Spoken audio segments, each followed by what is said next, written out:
This is how I start my day. Ugh.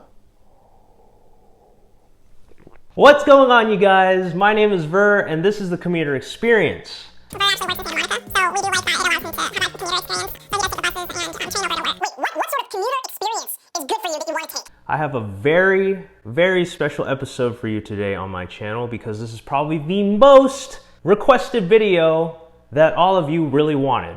The whole point of this video is to document my commute to and from work from Gardena, California to Santa Monica, California.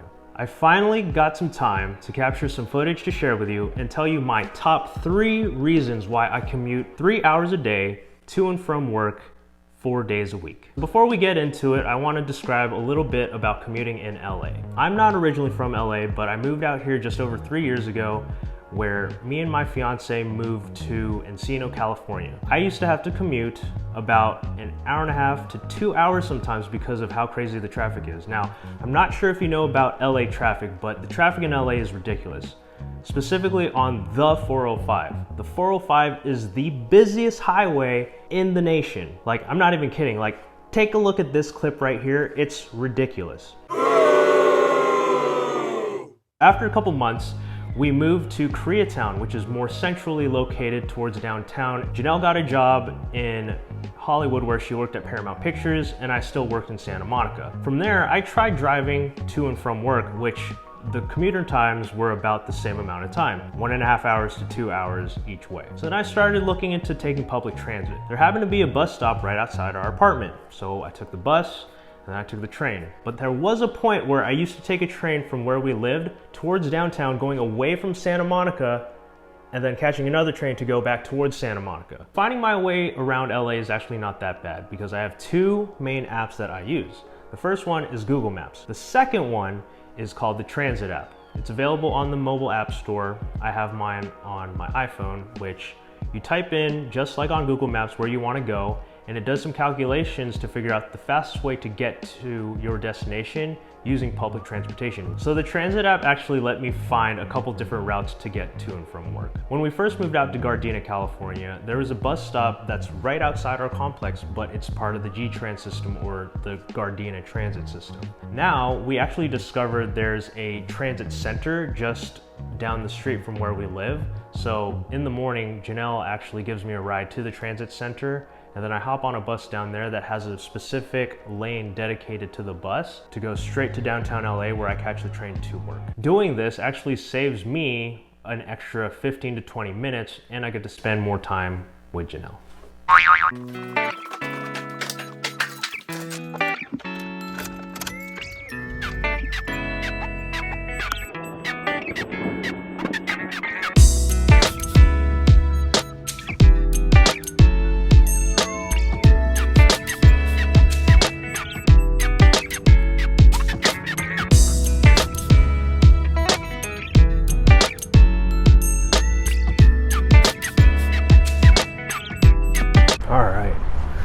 Here we go. This is where I go, Harbor Gateway Transit Center. It's just right off the highway in Gardena, so it don't take that long to get down to downtown and then hop on the train.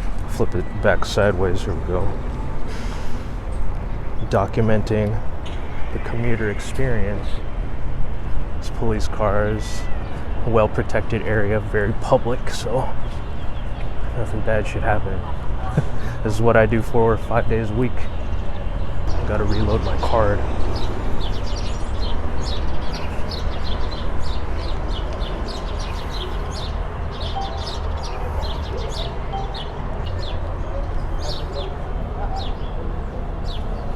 Alright, cool. Don't forget to tap. Alright, so I'll wait over here until the bus comes. Gotta go northbound towards downtown. Now we wait. Okay, here we go. Bus was a little late today, but that's all right. We're lost. All right, let's find a seat. Let's see how long it takes us to get to downtown. Should only be like 20, 25 minutes, maybe 30 at most.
other crimes will not be tolerated on trains or in stations. Please report any unwanted detention or other incidents by using the train intercom, calling our law enforcement.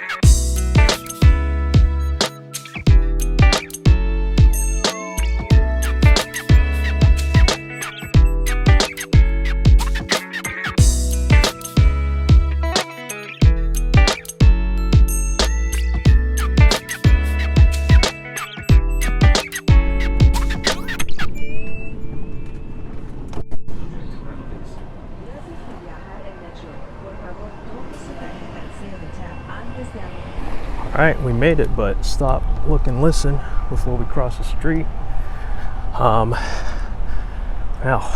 So today was not your average day. There was, a little bit more traffic, probably because it's the first day back from the holiday, and then delay on the train. So, anyways, I have a little bit more energy now because coffee started kicking in.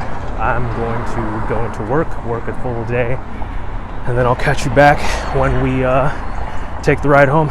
All right, it's time to go home.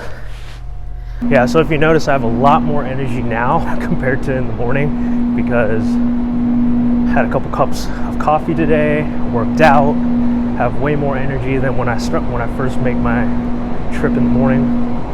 So excuse my my energy level right now compared to then. Damn, dude. So the train was backed up. Now it's hella crowded.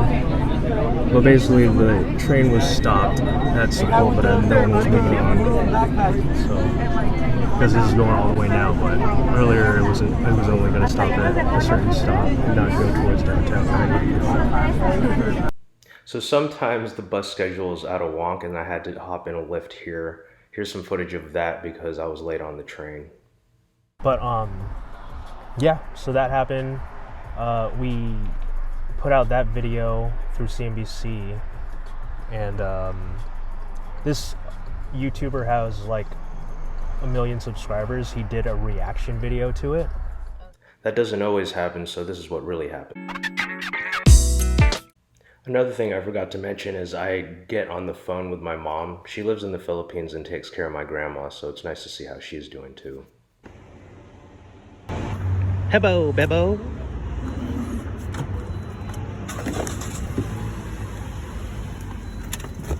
Alright, so now that we're back here, my top 3 reasons why I commute 2 to 3 hours a day. Los Angeles has some of the most stressed out drivers commuting to and from work because some people are on the road more than 1, 2, even 3 hours. I've seen people who commute almost 6 hours a day. When I used to drive to work from Encino, California, just to Santa Monica, my worst day took 2.5 hours to get back home from work because of the traffic being so bad. The second reason why I commute a couple hours to work is because we just bought a house. Now, I work in Santa Monica, and it would be great to live out there too, but it's super expensive. If you're curious how we bought our house, check out CNBC's Millennial mortgage. The third and final reason why I commute a couple hours to and from work is to optimize my productivity. With lower stress and no need to focus on driving, this is how I choose to optimize my time.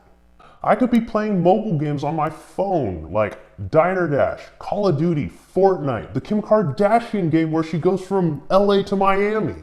But instead of playing video games, what I chose to do is read books. I've learned to think and grow rich. I've learned about the simple path to wealth. I've also learned about the millionaire that lives next door. Another thing I could do is pull out my work laptop since my phone has a Wi-Fi hotspot and I could work on code. I could check code reviews. I can also check email. Or I can smash the like button if you haven't already done so.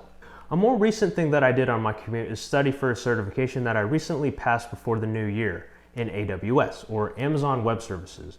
Being that I work in tech, AWS certifications are pretty useful for what I do day to day. Now, the commuter experience isn't just one way. You have people like me who ride the public transit. You have people who drive the same amount of time for shorter distances or even longer distances. You have people who just live next door to work. You also have people who just get up, walk across the hallway, and turn on their computer in their pajamas. So how do you get to work? Tell me about your commuter experience down in the comments below. As always, you guys, if you like this video, please hit the like button, hit the subscribe button, notification bell so you know the next time that I post another video on my channel. You can find me on Instagram where I post stories and videos or posts or whatever about cute puppies, the books that I read, or my commute to work. Also, if you want 2 free stocks, I posted a link down below in the description where if you deposit $100, you could get 2 free stocks, where one of those stocks is valued up to $1,400. With that said, you guys, I'll catch you again next time on the Commuter Experience.